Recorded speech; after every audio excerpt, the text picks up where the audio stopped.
मंगलमय मंगल करण वीतराग विज्ञान। नमो ताहि जाते भय अरहंतादि महान। करि मंगल करि हो महा ग्रंथ करण को काज। जाते मिले समाज सब पावे निज पद राज।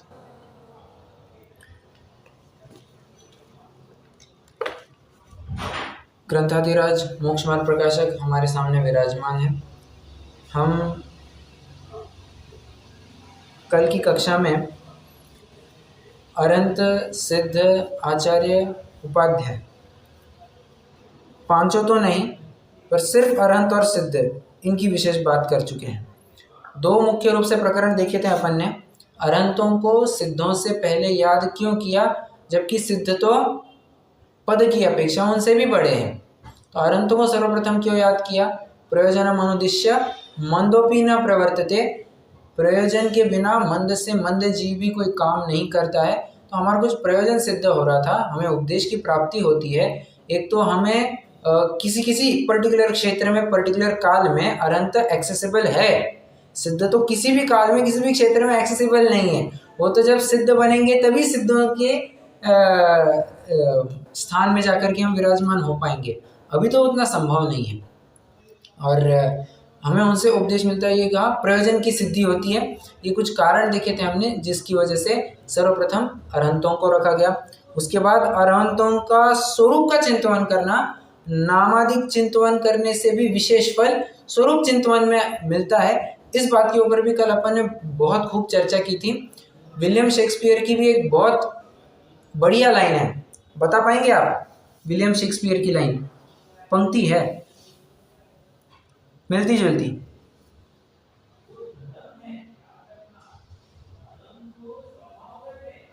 एनीवन? डॉक्टर साहब आप बता पाएंगे?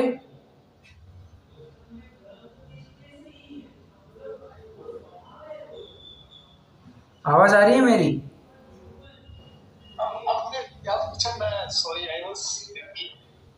मैं ये पूछ रहा हूँ, अपन ने प्रकरण क्या देखा कि अरहंतों का नाम चिंतन करने से भी ज्यादा फल मिलता है अरहंतों के स्वरूप चिंतन से। तो इसी से मिलती जुलती कोई विलियम शेक्सपियर की पंक्ति आपको पता है?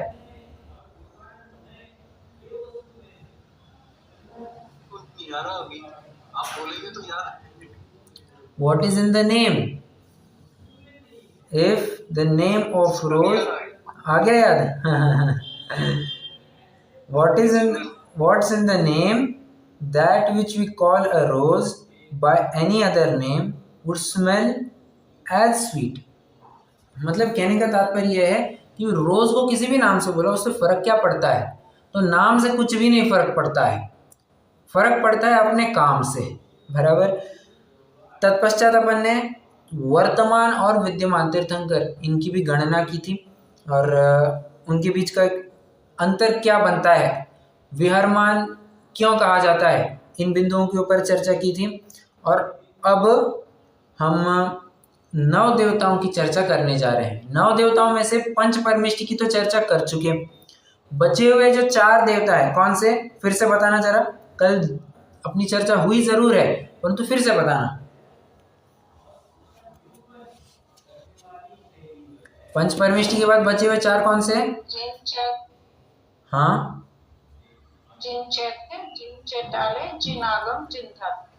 जिनागम, जिन धर्म। बराबर।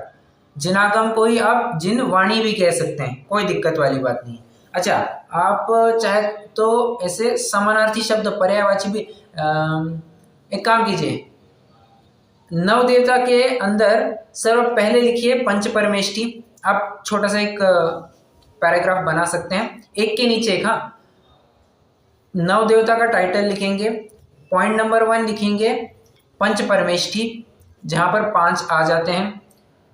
दूसरे पॉइंट पर लिखेंगे जिन चैत्य ऑब्लिक, मतलब उसी का पर्यायवाची नाम है जिन प्रतिमा, जिन प्रतिमा भी कह सकते हैं। उसी को जिन बिंब भी कह सकते हैं क्या? जी बिल्कुल कह सकते हैं, जिन बिंब भी कह सकते हैं। अब जिन चैत्यालय, जिन चैत्यालय का ही पर्यायवाची नाम क्या है? जिन मंदिर। और क्या नाम ले सकते हैं? जिनालय ले सकते हैं। तो ये 3 पर्यायवाची लगा लेना। मतलब मैं आपको ये शब्द भी बता रहा हूं ताकि कंफ्यूज ना हो जाए, अरे जिनालय आ गया, जिनबिंब आ गया, ये तो कभी हमने सुने ही नहीं, ऐसा नहीं होना चाहिए। तो ये सब शब्द भी हमें पता होने चाहिए। कुल मिलाकर के बात इतनी है कि नव देवताओं को याद किया है, इतना समझ में आना चाहिए।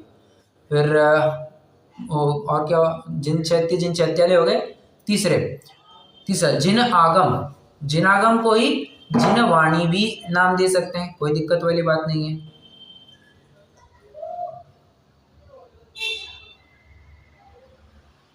जिन श्रुत भी कह सकते हैं, वो भी चल जाएगा।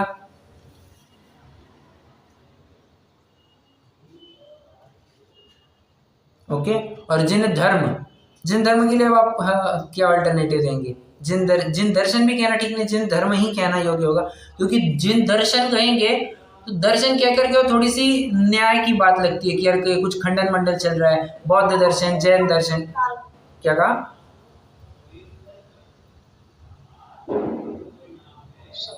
क्या कहा? अच्छा ठीक, समझ में आ रहा है? सभी ने नोट कर लिया इतना?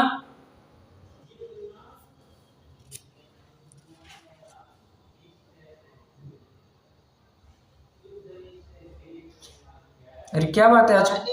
हाँ, जिन धर्म के लिए तो बस लास्ट है, वो तो लास्ट हो गया। हाँ, उसके लिए आप पर्यायवाची आज सच कुछ दे नहीं पाएंगे, जितना मैं याद कर पा रहा हूँ उसको आप पर्यायवाची आज सच देंगे क्या? तो आप ख्याल में आ रहा हो तो आप जरूर बता सकते हैं।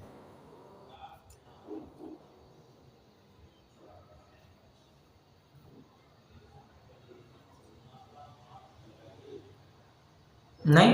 ठीक, चलिए आज हम इस प्रकरण को पूरा करने जा रहे हैं। इस प्रकरण को मतलब मंगलाचरण को पूरा करने जा रहे हैं। अब आप पूछेंगे क्या अभी तक अपना मंगलाचरण ही चल रहा है? जी हाँ, अभी तक अपना मंगलाचरण ही चल रहा है। ये जितना जो कुछ भी प्रकरण पढ़ा अपन ने, पहले तो जो क्या कहते हैं छंद के रूप में मंगलाचरण किया सो तो किया ही, उसके बाद जो उन्होंने पंच परमेष्टियों का स्वरूप बताया, उनकी पूज्यता का कारण बताया, उसके बाद जो पंच परमेष्टि अनंत आदि के बारे में हमने विशेष चर्चा की, ये सभी मंगलाचरण ही है। अब 9 देवताओं की चर्चा कर रहे हैं, ये सब भी मंगलाचरण का ही एक अंग है।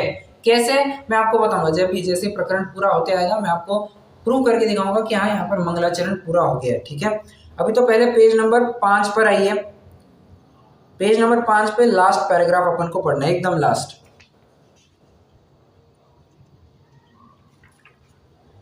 पुनश्च त्रिलोक में जो अकृत्रिम जिनबिंब विराजमान है, मध्यलोक में विधि पूर्वक कृत्रिम जिनबिंब विराजमान है। एक मिनट, प्रश्न है मेरा कि मध्यलोक में विधि पूर्वक कृत्रिम जिनबिंब विराजमान है, क्या मध्यलोक में सिर्फ कृत्रिम जिनबिंब ही विराजमान है?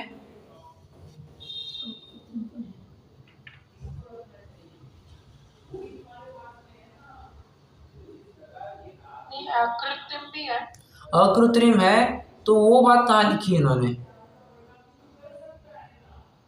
हाँ, समझ में आ रहा है प्रश्न? है वैसे बहुत इजी है। करेक्ट, बहुत बढ़िया। अकृत्रिम तो सर्वत्र पाए जाते हैं, तीनों लोकों में पाए जाते हैं।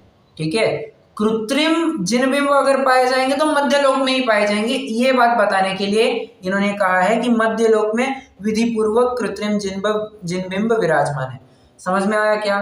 फिर से दोहराता हूँ, मैं ये कहना चाह रहा हूँ अकृत्रिम जिनबिंब होंगे तो तीनों लोकों में पाए जाएंगे, मध्यलोक, ऊर्ध्वलोक, अधोलोक, तीनों जगह पाए जाएंगे।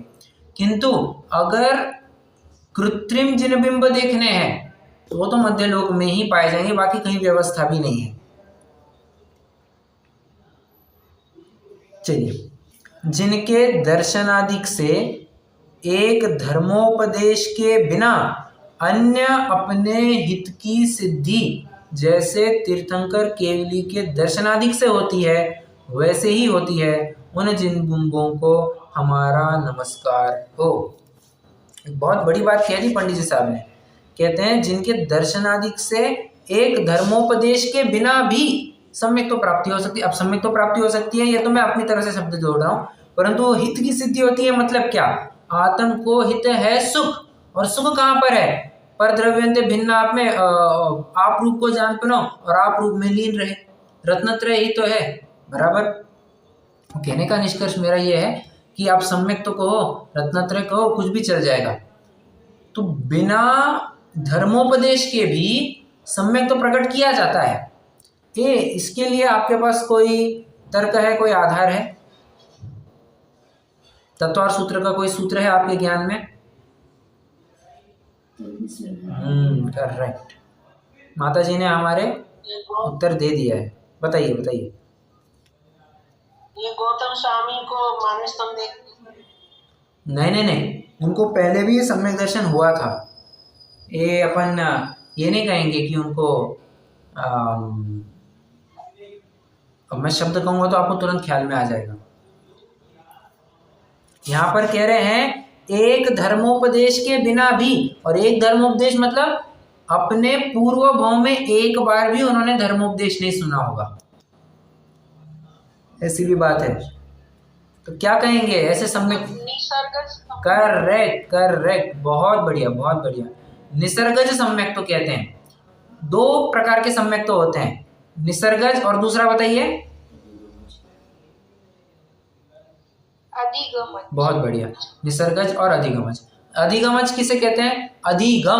अधिगम मतलब होता है ज्ञान, मतलब ज्ञान होकर के, उपदेश सुनकर के कहा तो पढ़ना भी ले ही लेना, आग्रह नहीं रखना कि पढ़ना है सुनना ही होना चाहिए। अरे धर्मोपदेश कहा है, धर्मोपदेश ग्रहण कहा है, तो श्रवण भी हो सकता है, पढ़ना भी हो सकता है धर्मोपदेश। तो कहना ये चाह रहा हूं मैं कि अधिगमज मतलब जहां पर आपने किसी न किसी प्रकार से ज्ञान अर्जित किया हुआ है। निसर्गज आज तक उपदेश ना पढ़ा ना सुना ना कुछ किया, पहली बार जिन प्रतिमा देख ली, जो कहते हैं ना लव एट फर्स्ट साइट, उसी तरह की कुछ बात है। देखी जिन प्रतिमा, देखा जिन बिंब, हो गया वहीं पर सम्यक। तो ऐसा भी होता है। माना कि जिन वाणी पढ़ करके या धर्मोपदेश सुन करके पढ़ करके जितने जनों को सम्यक तो होता है, उनकी संख्या अवश्य ही ज्यादा होगी, परंतु ये बिल्कुल भी नहीं समझना चाहिए कि बिना धर्मोपदेश के सम्यक तो नहीं हो सकता है। बिना धर्मोपदेश के भी सम्यक तो हो सकता है। सम्यक के कारणों में जिन प्रतिमा दर्शन, ये एक स्वतंत्र कारण लिखा हुआ है। ठीक है, सम्यक के कारण बताना जरा। 1 धर्मोपदेश श्रवण, 2 जिन बिंब दर्शन, 3 देववृद्धि दर्शन, 4 जाति स्मरण, 5 वेदनानुभव। कोई रिपीट करेगा 5 कारण?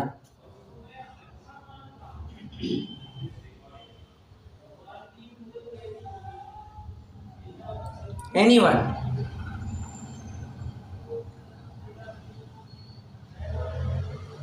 जाति स्मरण, धर्म स्मरण, वेदनानुभव और हाँ धर्म श्रवण। करेक्ट, बहुत बढ़िया। अब धर्म श्रवण और पठन दोनों भी लेंगे, और अगर ऐसे 2 अलग अलग शब्द ना प्रयोग करने हो तो धर्मोपदेश ग्रहण, इतना ही आप शब्द का प्रयोग कीजिए। तो ग्रहण कह करके हम पढ़ने की भी बात कह देते हैं और सुनने की भी बात कह देते हैं।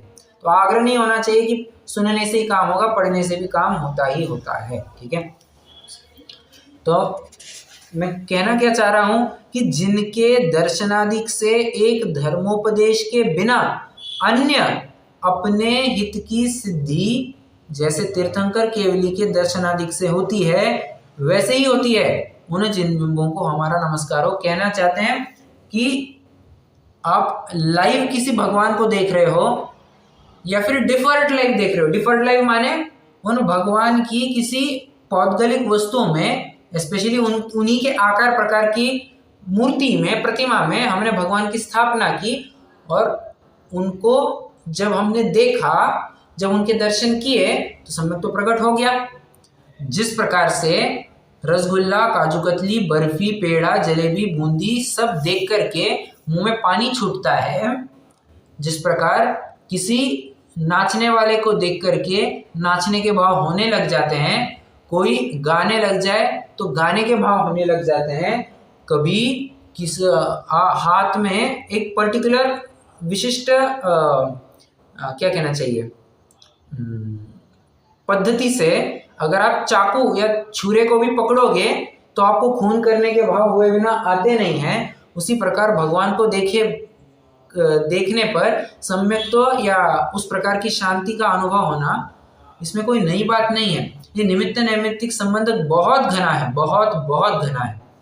अब वहाँ पर किसी व्यक्ति को देखते हैं और यहाँ पर उस प्रकार से हमारे चित्त में विकल्प, उस प्रकार के विचार चलने ही लगते हैं। आज हमारे सामने मोदी जी आ जाए, ठीक है, क्या होगा 2-4 दिन, ओ हो, भाइयों और बहनों बस इसी में लग जाएंगे। मतलब वो कहते हैं ना, एक तरह का वो हैंगओवर रहता है, एक तरह का वो नशा रहता है, कम 2-3 दिन भी क्यों ना हो, परंतु वो रहता है नशा। उसी प्रकार जिन प्रतिमा की भी वही बात है। कैसी सुंदर जिन प्रतिमा है, कैसा सुंदर है जिन रूप, जिसे देखते सहज दिखता सबसे सुंदर आत्मस्वरूप। मतलब जिन दर्शन कर निज दर्शन पा, ये ऐसी वाली स्ट्रेटेजी है वहां। और देखो धर्म का उपदेश देने के लिए बोलने की आवश्यकता हो जाती है, परंतु समझ, जैसे अपन कहते हैं ना कि समझने वाले को इशारा काफी होता है, उसी प्रकार जो गर्जी होता है उसको बस जिन प्रतिमा दिखी, उसको उपदेश की भी जरूरत नहीं होती है। क्यों? अरे बाहर का भेष ही पूरा बोलता है। क्या बोलता है सब? अच्छा, भगवान हिंसा नहीं करते, भगवान चोरी नहीं करते, भगवान परिग्रह नहीं करते, परिग्रह नहीं रखते। अब इतना सब बोलने के लिए टाइम लगेगा। आप सिर्फ भगवान की प्रतिमा दिखा दो, उसको तुरंत ख्याल में आएगा यार इनके पास तो कोई साधन ही नहीं है, मारने पीटने के भी अगर इनके पास कोई साधन नहीं है तो ये हिंसा काहे के करेंगे। एक तो अहिंसा तो इनके वैसे ही पल गई, इनके पास पहनने ओढ़ने के लिए कुछ भी नहीं रखा है इन्होंने, मतलब परिग्रह में भी आसक्ति नहीं मानते हैं, तो परिग्रह से भी ये निवृत्त हो चुके हैं, अपरिग्रही हो गए हैं। ये कभी चोरी नहीं करते, कभी कुशील नहीं करते। कुशील नहीं क्यों करते? अरे नग्नता को अंगीकार किया है। ब्रह्मचर्य का सर्वोत्कृष्ट पालन ये मुनि दशा में होता है, आप जानते हैं। अब कहेंगे कि यार ये कैसी बात है, नग्न होकर के आप कहते हैं कि ब्रह्मचर्य का सर्वोत्कृष्ट पालन। जी हाँ, गृहस्थ अगर नग्न होगा तो उसको वैसे विकार भाव सताए बिना रहते नहीं है। मैं एक विशिष्ट स्तर की बात कर रहा हूँ, ठीक है, जो अभी इतना परिपक्व नहीं हुआ है, उस विशिष्ट स्तर की बात कर रहा हूँ मैं। तो नग्न होने पर वो विशिष्ट विकारी परिणाम हुए बिना रहते नहीं है। और मुनि दशा एक ऐसी दशा है जहां पर नग्न होने पर भी वो विकार भाव सताता ही नहीं है, किसी भी प्रकार से नहीं सताता है। तो बस वो भेष बताता है और सहज में सम्यक्त्व की प्राप्ति हो जाती है, ठीक है। उन जिन बिंबों को हमारा नमस्कार, मतलब कृत्रिम और अकृत्रिम दोनों प्रकार के जिन बिंबों को यहाँ नमस्कार किया है। आगे पुनश्च केवली की दिव्य ध्वनि द्वारा दिए गए उपदेश के अनुसार गणधर द्वारा रचे गए अंग प्रकीर्णक, उनके अनुसार अन्य आचार्य को द्वारा रचे गए ग्रंथादिक, ऐसे ये सब जिन वचन है। देखिए दो बातें होती है, एक होता है अंग प्रकीर्णक, उसके दो भेद जानते हैं अंग प्रकीर्णक के।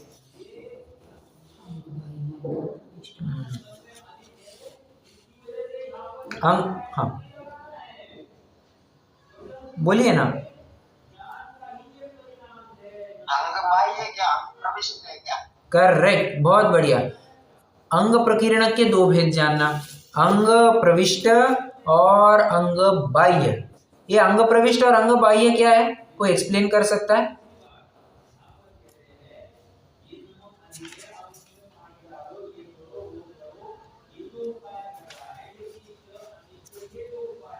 आपको जो भी पता हो आप बताइए।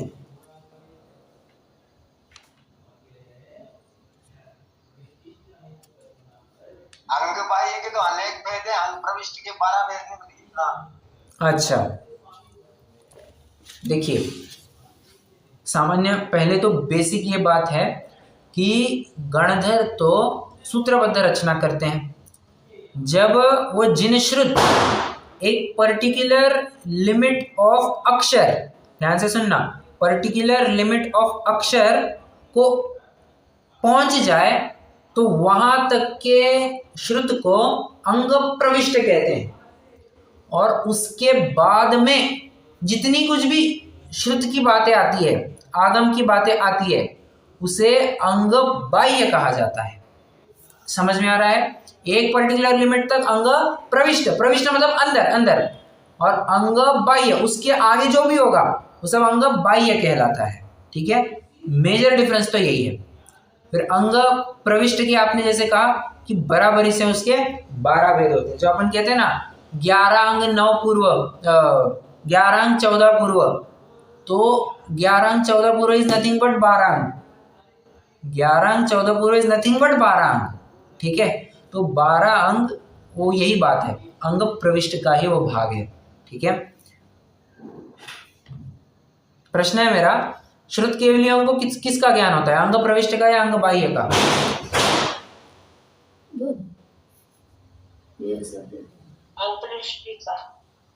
अंग प्रविष्ट का। कोई और उत्तर? सभी का होता है उनको तो। कैसे, आपने कैसे पहचाना?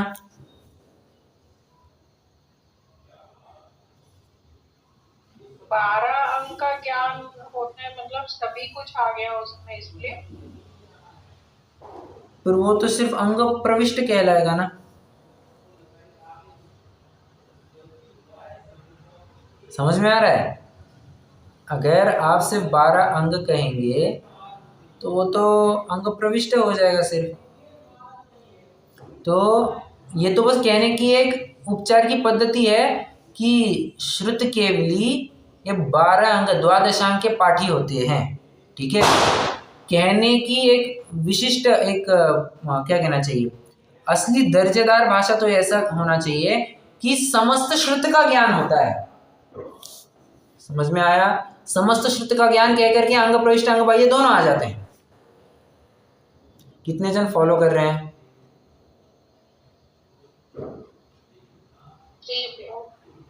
कोई दिक्कत किसी को यहाँ तक? ये अंग बाह्य भी गंधर्व द्वारा ही रचित है। Yes yes, everything everything.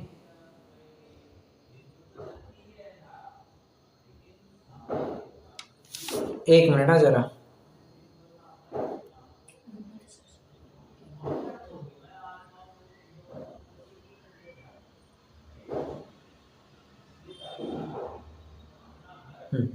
ठीक। इस बारे में मैं थोड़ी सी कुछ जानकारी और आपको देना चाहूँगा। एक काम करते हैं, पहले तो अपन पूरा प्रकरण पढ़ के लेते हैं, फिर अपन समझेंगे। और देखिए, उपदेश के अनुसार गणधर द्वारा रचे गए अंग प्रकीर्णक, उनके अनुसार अन्य आचार्य आदि को द्वारा रचे गए ग्रंथ, ऐसे ये सब जिन वचन है। एक, स्याद्वाद चिन्ह द्वारा पहचानने योग्य है, न्याय मार्ग अविरुद्ध है, इसलिए प्रामाणिक है। देखिए देखिए, ये थोड़ा सा आप नोट कीजिए। आप चाहे तो ऊपर लिखिए जिन वचन, ऊपर लिखिए जिन, कैसे कर सकते हैं, चलिए केवली लिखिए ऊपर, सबसे पहले लिखिए तीर्थंकर केवली। ठीक है, एरो करके नीचे लिखेंगे गणधर, ब्रैकेट में सूत्रबद्ध रचना। ठीक है, सबसे ऊपर क्या लिखा, तीर्थंकर केवली का उपदेश, धर्मोपदेश, ऐसा भी लिखा तो भी चलेगा, कोई दिक्कत वाली बात नहीं है। तीर्थंकर केवली लिखिए, तीर्थंकर केवली का धर्मोपदेश लिखिए, कुछ भी चलेगा। एरो करके नीचे क्या लिखा, गणधर सूत्रबद्ध रचना। ठीक है, उसके नीचे एरो करके लिखेंगे विशेष आचार्य विद्वान लिपिबद्ध रचना। ठीक है, मौखिक रचना एवं लिपिबद्ध, ऐसा दोनों लिखिए, दोनों लिखिए, मौखिक रचना एवं लिपिबद्ध रचना, दोनों भी लिखिए।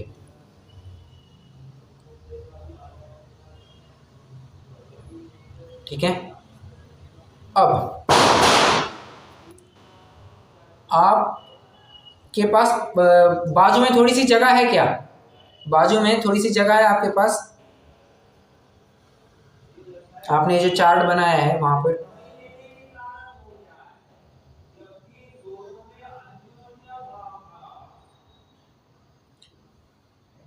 अरे बना रहे या नहीं बना रहे चार्ट?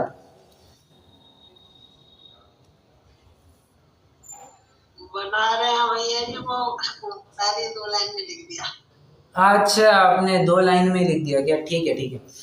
मैं थोड़ा सा चार्ट के हिसाब से बता रहा था, कोई दिक्कत नहीं, आप ऐसे लिख लीजिए। फिर आप अभी काम कीजिए, अभी लिखिए जिनवाणी, अभी लिखिए जिनवाणी। और जिन्होंने चार्ट बनाया बाकायदा, वे बाजू में एक थोड़ा सा कर्ली ब्रैकेट, पूरे प्रकरण को जितना भी 3-4 लाइनें आपने लिखी होगी एरो चार्ट फॉर्म में, उसको एक कर्ली ब्रैकेट लगाइए, एक छोटा सा एरो दीजिए। और अभी दोनों भी जन सेम चार्ट बनाना चालू कीजिए जैसे मैं बता रहा हूं।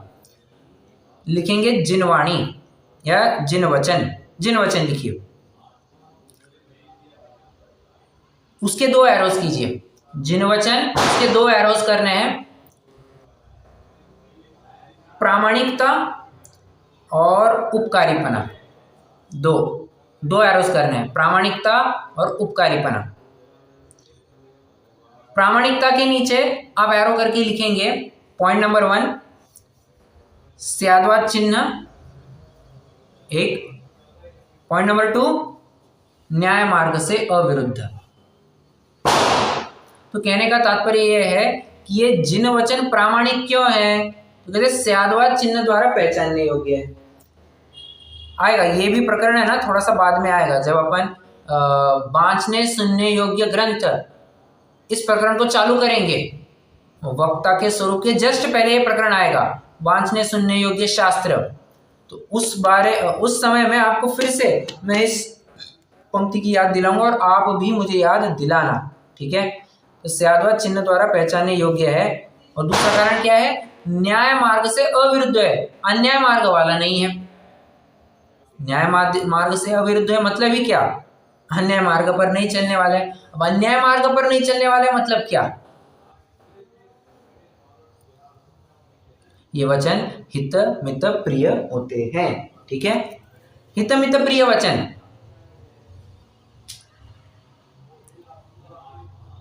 हितकारी वचन ही होते हैं, सत्य ही होते हैं, ठीक है।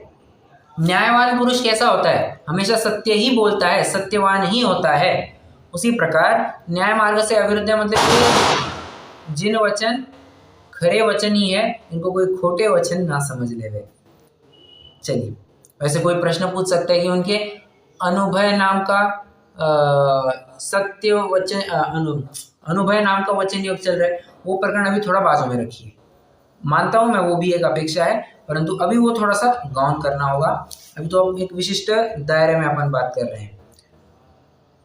हाँ, तो प्रामाणिक के लिए 2 तर्क क्या दिए? स्याद्वाद चिन्ह द्वारा पहचानने योग्य, न्याय मार्ग से अविरुद्ध है। उसके बाद जीव को तत्व ज्ञान का कारण है। अपन ने जो लिखा है ना, उपकारी है, उपकारी के नीचे एरो करके लिखना है जीव को तत्व ज्ञान का कारण।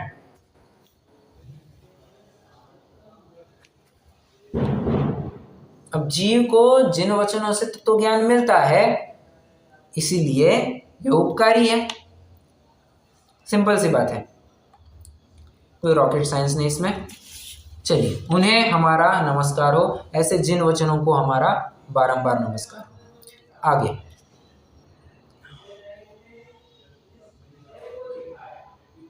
हाँ, पुनश्च चैत्यालय, आरिका, उत्कृष्ट श्रावक आदि द्रव्य। मैं एक बात कहने वाला था, एक बात, ये पैराग्राफ अपन करेंगे, इतना एक पैराग्राफ ही बचा है, फिर मंगलाचरण तो पूरा हो जाएगा। मैं गणधर के बारे में एक बात कहना। गणधर के आगे अपन ने क्या लिखा है? जो अपन ने फ्लो डायग्राम बनाया है, फ्लो चार्ट बनाया है, उसमें गणधर के आगे क्या लिखा है? सूत्रबद्ध रचना। सूत्रबद्ध रचना। प्रश्न है मेरा, सूत्रबद्ध रचना और लिपिबद्ध रचना, इन दोनों में क्या अंतर है?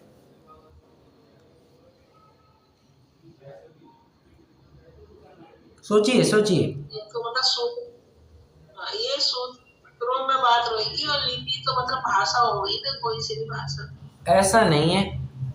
हाँ, एक प्रकार से आप कह सकते हैं, वैसा आप कह सकते हैं।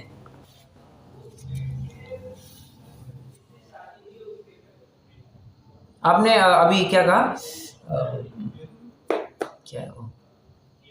मैंने कहा कि मतलब सूत्र में तो ऐसा ना संक्षेप में बात कह दी, मत रचना, और लिपि माने तो भाषा होती है। बराबर बराबर। किसी लैंग्वेज,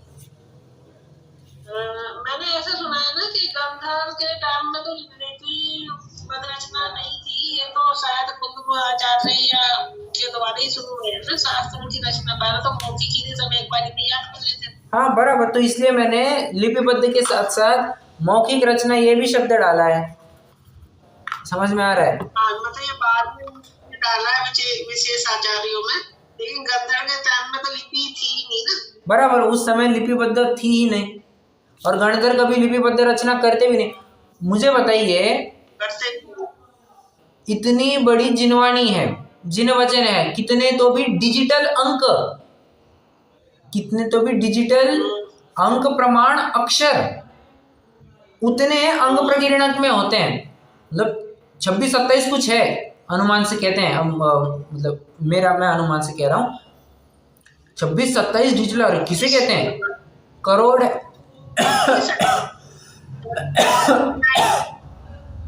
एक मिनट। हाँ, करोड़ है 29 अंक प्रमाण है। वो तो मनुष्यों की संख्या है,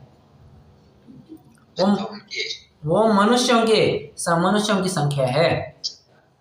ठीक है, जो मैं क्या कह रहा था, करोड़ है 7 डिजिटल फिगर। ऐसे आपको कुछ 26-27 अंक प्रमाण जाना पड़ेगा। इतनी बड़ी फिगर है ये, और इसको अगर लिखने लग जाएंगे तो उनको जीवन भी कम पड़ेगा, इतना टाइम नहीं है उनके पास। जो लिपिबद्ध रचना नहीं करते, ये सूत्रबद्ध रचना करते हैं। आपको उदाहरण से समझाता हूं मैं। आपको तत्वार सूत्र आद्योपांत पढ़ना है, स्टार्टिंग फ्रॉम फर्स्ट सूत्र, सम्यक दर्शन ज्ञान चारित्राणी मोक्ष मार्ग, टू लास्ट सूत्र। आप कितने टाइम में पढ़ेंगे? आपको लग सकता है आधा घंटा, 1 घंटा, उतना लग जाएगा। आधा पौना 1 घंटा कुछ तो एक लग जाएगा। बराबर। क्या आप ये विद इन मिनट कर सकते हैं? क्या मिनट भर में कर सकते हैं तत्वार सूत्र? जी बिल्कुल कर सकते हैं। कैसे? उसके भाव का पूरा स्वरूप, उसका पूरा फ्लो ख्याल में आ गया कि हाँ अभी इसकी बात हो रही है, अभी इसकी चर्चा आएगी, अभी उसकी चर्चा आएगी, इसमें ये बात लिखी है, इससे मेरे कार्य की सिद्धि ऐसे होती है। पूरी विषय वस्तु आपकी तत्वार सूत्र संबंधी 1 मिनट में घूम जाती है दिमाग में। बराबर। जैसे हाँ, कोई हमारा पहचान का व्यक्ति हमारे सामने आ जाए तो देखते से ही क्या होता है, उसकी पूरी हिस्ट्री ज्योग्राफी हमारे सामने ख्याल में आती है। हाँ, ये यहाँ पर था, इसका जन्मदिन इस दिन, इस जन्मदिन मनाना नहीं चाहिए बट फिर भी उसका जन्मदिन इस दिन था, ये यहाँ रहता था, ये हमारे पड़ोस में रहता था, आदि आदि, ये सब पूरा कच्चा चिट्ठा हमारे सामने आ जाता है। उसी प्रकार क्या कह रहा था मैं, सूत्रबद्ध रचना में अपना, मैं अब तत्वार सूत्र का उदाहरण दे रहा था, तो उसमें फटाफट आपको पूरी संक्षेप में विषय वस्तु ख्याल में आ जाती है। इसी प्रकार की संक्षेप में विषय वस्तु पूरी ख्याल में आ जाना कहते हैं, इसे ही कहते हैं सूत्रबद्ध रचना। ठीक है। भगवान की वाणी तो निरक्षरी है, निरक्षरी वाणी तो कहीं लिखी तो जाएगी नहीं, अक्षरी नहीं तो लिखेंगे कैसे? सूत्रबद्ध रचना भी कैसे होगी? तो गणधर तो पहले उसको सूत्रबद्ध रचना करते हैं और फिर उसको पास ऑन करते हैं, फिर बाद में आचार्य विद्वान उसको लिपिबद्ध करते हैं। ठीक है। आगे पुनश्च चैत्यालय, आरिका, उत्कृष्ट श्रावक आदि द्रव्य, तीर्थ क्षेत्र आदि क्षेत्र, कल्याणक काल आदि काल तथा रत्नत्र आदि भाव जो मेरे द्वारा नमस्कार करने योग्य है उन्हें नमस्कार करता हूँ, तथा जो किंचित विनय करने योग्य है उनकी यथा योग्य विनय करता हूँ। इस प्रकार अपने इष्टों को सम्मान करके मंगल किया। मैं आपको कह रहा था ना कि मंगलाचरण जैसे पूरा होगा मैं आपको बताऊंगा। ये शब्द आया है ना, सम्मान करके मंगल किया, ये बताता है कि अभी तक का पूरा प्रकरण 6 पन्नों में पूरा मंगलाचरण ही मंगलाचरण चल रहा था। ठीक है, अभी तो अपन को ऊपर वाले पैराग्राफ को भी थोड़ा समझना है। कहते हैं चैत्यालय, आरिका, उत्कृष्ट श्रावक आदि द्रव्य, मतलब यहाँ पर द्रव्य, क्षेत्र, काल, भाव की अपेक्षा से नमस्कार किया जा रहा है। नमस्कार भी नहीं कहना, नमस्कार भी पर्टिकुलरली इसलिए नहीं कहूंगा, विनय और नमस्कार दोनों भी लगा लेना, परंतु कहां पर क्या लगाना ये ध्यान से समझना। आप चैत्यालय के साथ विनय करेंगे और आरिका उत्कृष्ट श्रावक को वंदन करेंगे, दर्शन करेंगे, नमस्कार करेंगे, क्या ठीक लगेगा? रत्ती पाई ठीक नहीं है, ठीक लगेगा नहीं, है ही नहीं है ठीक, है लगने वगने की तो बात ही नहीं है। तो कहना चाहते हैं कि चैत्यालय ये हो गया द्रव्य मंगल, इसको तो मैं करूंगा नमस्कार। आरिका उत्कृष्ट श्रावक, इसी प्रकार और जो भी जन है, शिल्लिका, एलिका, एलिका कहाँ से लाई, शिल्लक, शिल्लिका, आरिका, एलक, ये क्या है? ये विनय करने योग्य है। किस प्रकार से विनय करने योग्य है जरा बताएंगे? क्या कहकर के उनको नमस्कार, वंदनामी वगैरह करने में? No, you are sadly mistaken, you all are sadly mistaken. कभी भी आरिकाओं को, शुल्लकों को या 11वें प्रतिमाधारी और उसके नीचे जितने भी जन है सभी के सभी को वंदामी, एक्सट्रीमली सॉरी, मैं वंदामी कैसे बोल गया, इच्छामी और इच्छाकार, एक्सट्रीमली सॉरी, इच्छामी और इच्छाकार ही बोला जाता है। वंदना, वंदामी, नमस्कार, नमामि, ये सारे के सारे सब शब्द सिर्फ और सिर्फ किसके लिए लागू होते हैं? देव, शास्त्र, गुरु। पंचम गुण स्थानवर्ती कोई गुरु नहीं है, वो अभी तक वितरागता को प्रकट नहीं कर चुका है। क्यों साहब? एक देश वितरागता है ना, पूर्ण वितरागता चाहिए। पूर्ण वितरागता चरणानियोग की अपेक्षा से, चरणानियोग की अपेक्षा से पूर्ण वितरागता माने भेष बोलना चाहिए। ब्रह्मचारिणी चुल्लिका को तो इच्छामी कहते हैं, लेकिन आर्या को वो बदनामी। Wrong, 100% wrong. मैं आपसे टोटली डिसएग्री करता हूँ। क्यों? हाँ, बराबर करते हैं, वो अप्रोप्रिएट नहीं है। वैसे कुमकुम जी आपने जो कहा वो मेरा 100% डिसएग्री, मतलब वो उस क्रिया के प्रति डिसएग्री है, बट वैसा तो पूर्णतया गलत है। क्यों? दर्शन पौड़ की 26वीं गाथा क्लियरली बताती है, असंजदम न वंदे वत्थ विहीणो वितोण वंदिज दोण्य विहोन्ति समाना एगो विण संजदो होदी। पहली चोट में कह दिया असंजदम न वंदे, तुम अभी संयमी नहीं हो, तुमको नमस्कार होगा ही नहीं, तुमको वंदना वंदामी नहीं। अच्छा, कई लोगों को होता है कि ब्रह्मचारियों को तो करना वंदामी और आरिकाओं को करना वंदना, ऐसा भी कुछ नहीं है। पहली तो बात तो वंदामी वंदना करना ही गलत है, उनको तो इच्छा में इच्छाकार ही करना चाहिए। कई लोग वंदना और वंदामी को अलग अलग समझते हैं, अलग अलग व्यक्तियों को करना चाहिए।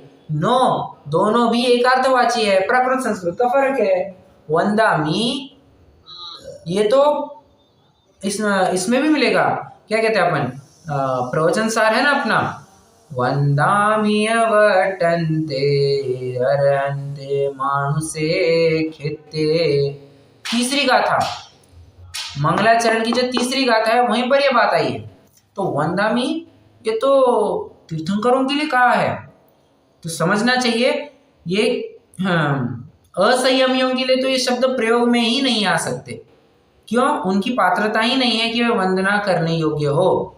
पात्रता तो सिर्फ सच्चे देव, सच्चे शास्त्र, सच्चे गुरु, इन्हीं की बात होगी। ठीक है, वंदना, वंदामी, नमस्कार, नमामि इन्हीं को होगा, अन्य किसी को नहीं।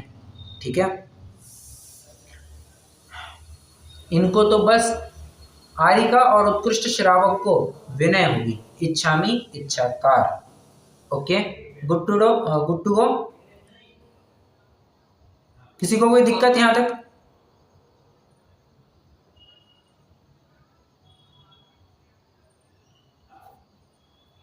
नहीं। चलिए अपन रुक सकते हैं, अब जिनवाणी स्तुति करेंगे और कल से अपना एक नया विशिष्ट प्रकरण चालू होगा। फिर अरंतादिक से अब प्रयोजन की सिद्धि। अब देखो मैं आपको थोड़ी थीम भी बताता हूँ। एक मिनट। अपन ने कल की कक्षा में देखा था कि अरंतादि को नमस्कार इसलिए किया क्योंकि अपना प्रयोजन सधने की अपेक्षा से। तो अपना क्या प्रयोजन सिद्ध होता है, अरंतादिक से किस प्रयोजन की सिद्धि होती है बाबा, तो उसका प्रकरण अभी कल से चलना है। ठीक है, तो ध्यान से थोड़ा सा आपको कुछ एक विशेष बिंदु आपको ख्याल में आएंगे, नए बिंदु है, बहुत ही रोचक रहेंगे, तो आप कल की कक्षा भी जरूर आना। ओके, अरंतादिक से प्रयोजन की सिद्धि कल करेंगे। ये पैराग्राफ अभी कंप्लीट ना हुआ, तीर्थ क्षेत्र, आदि क्षेत्र, कल्याण काल काल, ये सब भी तो रह गए। कहाँ रह गया?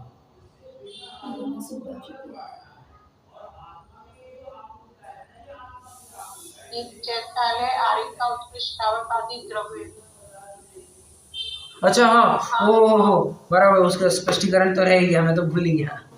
एक्सट्रीमली सॉरी, मैं I was under the impression की कह करके, क्योंकि मैं यथा योग्य विनय करता हूँ, मैं उसी के ऊपर फोकस कर रहा था, वो मेरे ख्याल में नहीं आया। I am sorry.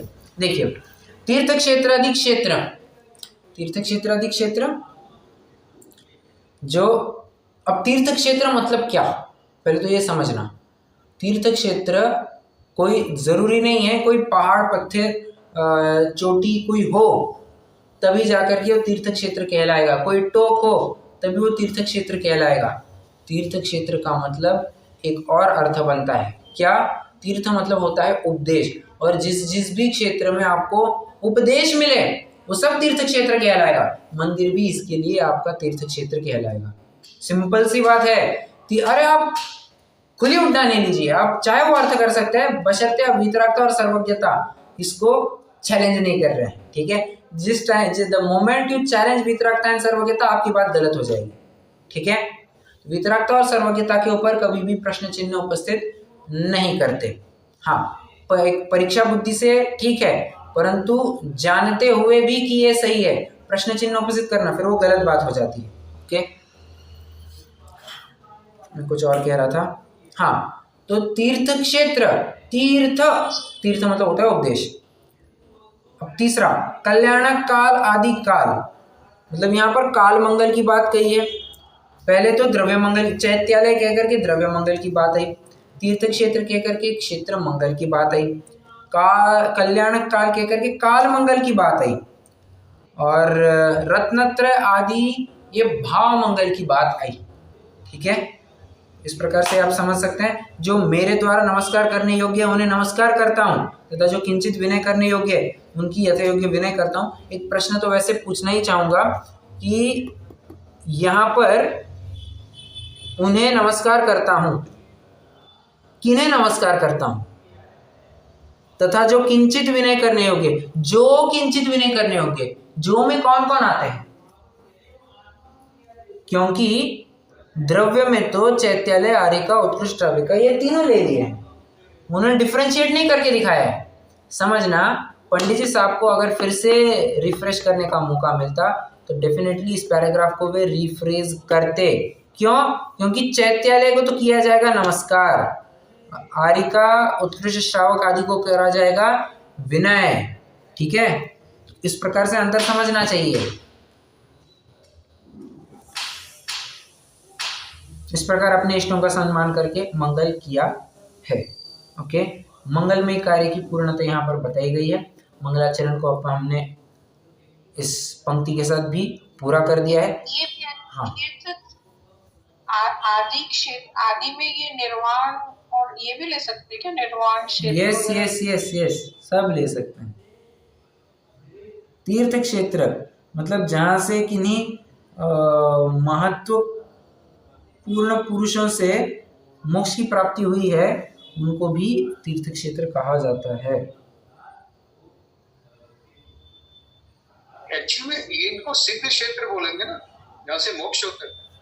अरे आप तीर्थ क्षेत्र कहो, सिद्ध क्षेत्र कहो, हाँ आपकी बात वैसे शब्द की अपेक्षा से आपकी बात बिल्कुल सही है, कोई दिक्कत नहीं है, परंतु तीर्थ तो फिर वो केवल वो भी कहलाएगा, जहाँ से सिद्ध हुए हैं वो भी तीर्थ क्षेत्र कहला। और देखिए ना, सिद्ध क्षेत्र ऐसा एज सच किसी को ख्याल में नहीं रहता है। हम क्या कहते हैं, हमारा तीर्थ क्षेत्र है। मुझे बताना, सम्मित शिखर सिद्ध क्षेत्र है या तीर्थ क्षेत्र है?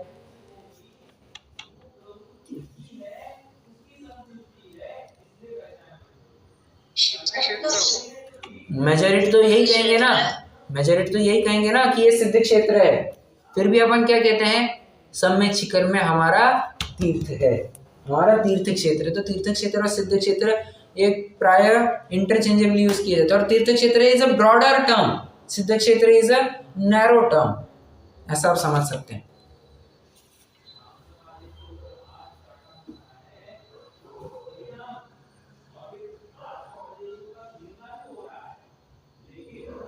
ये निर्वाण क्षेत्र और सिद्ध क्षेत्र में भी डिफरेंस है क्या?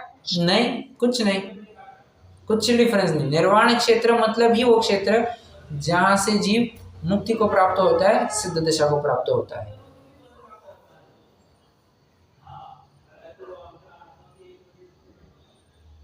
अच्छा, आपके प्रश्न आ रहे हैं, बहुत अच्छी बात है। इसी प्रकार की जिज्ञासा बनाए रखिए।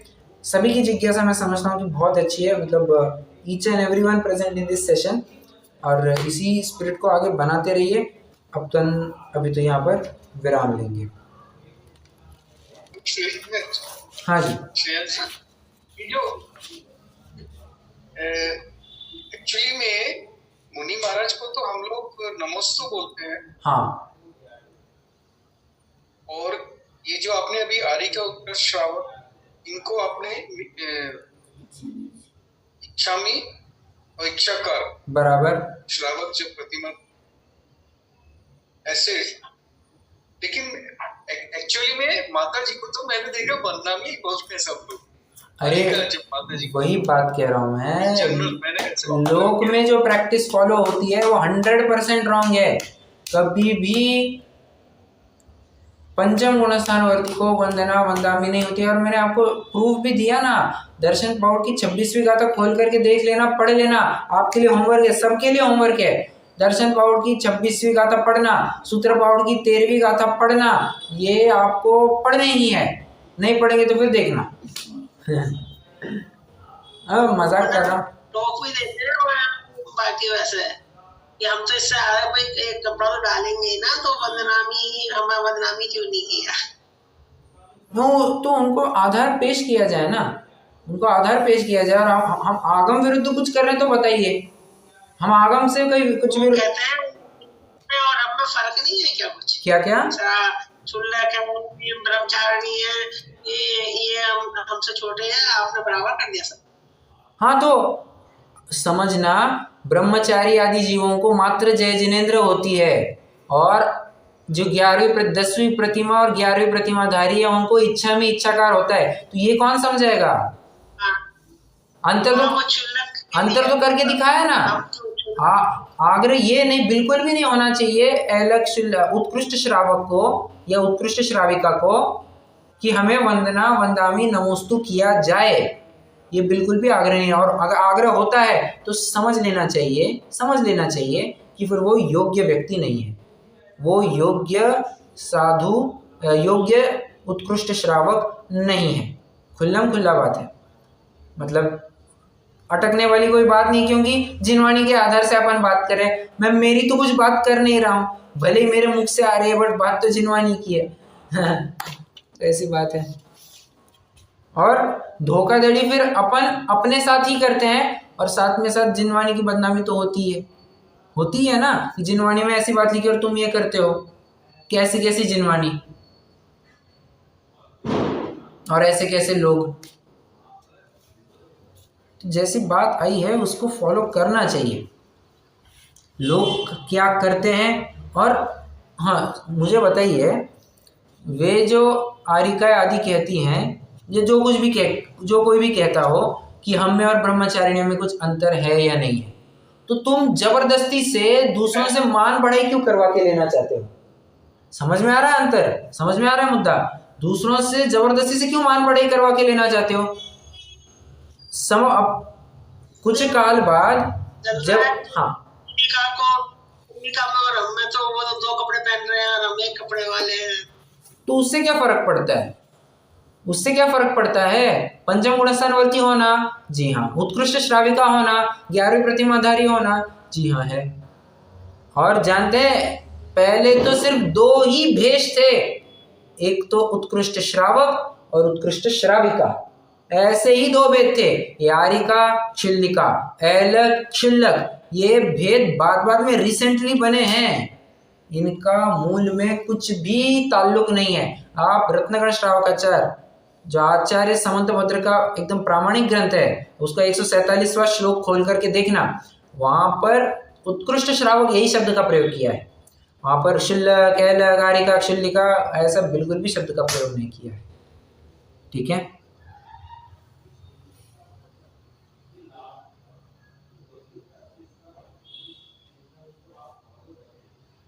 में ऐसे कोई बोलता तो नहीं होगा, ये पब्लिक में जो बन गया रॉन्ग प्रैक्टिस वैसा है ये बस। हाँ, अभी रॉन्ग प्रैक्टिस बन गई है, रॉन्ग प्रैक्टिस अब वो बन गई है। हाँ, जैसे करप्शन अब देश के नस नस में बस गया है, वैसे अभी गलत प्रैक्टिस अपने यहाँ पर भी चालू हो गई है। अब क्या करें? ठीक है, समझता हूँ ये इस विषय के बारे में काफी कुछ खुलासा हुआ होगा और ये महत्वपूर्ण विषय था। किनको विनय करना, किनको नमस्कार करना, ये समझ में आना चाहिए, वरना कोई ये भी अर्थ करेगा कि मैं चैत्यली की विनय करता हूँ, इनको नमस्कार करता हूँ। नहीं, रिस्पेक्टिवली भी कहने की अपेक्षा जहां प्रॉपरली रिलेट हो वही लगाना, अनरिलेटेड बातों को बिल्कुल भी जोड़ने की कोशिश मत करना। ठीक है,